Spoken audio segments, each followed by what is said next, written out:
Hello guys, welcome to my channel. আজকে আমি তোমাদের কাছে শেয়ার করব এই প্রোডাক্টটার সাহায্যে কি করে স্কিনে একটা ফ্ললেস লুক দেওয়া যায় আফটার মেকআপ। প্রথমে আমি একটা কনসিলার নিয়ে স্কিনটাকে দুটো পার্টে ভাগ করে নিচ্ছি। তারপর এই যে ভায়োলেট কালার কারেক্টারটা আছে এটাকে আমি স্কিনের একটা পোর্শনে অ্যাপ্লাই করব। তারপর আমি ব্লেন্ডারের সাহায্যে ব্লেন্ড করে নেব। দেখতেই পাচ্ছ ডিফারেন্স। এরপর আমি ফাউন্ডেশন অ্যাপ্লাই করে নেব দুদিকে। আর এইটা হচ্ছে ইনসাইডের প্রো কনসিলার প্যালেট। দেখতেই পাচ্ছ।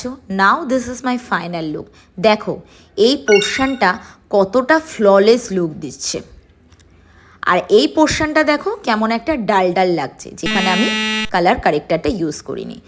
নাও তোমরা দেরি করছো কেন, তোমরাও অ্যাপ্লাই করে নাও এই টিপসটা।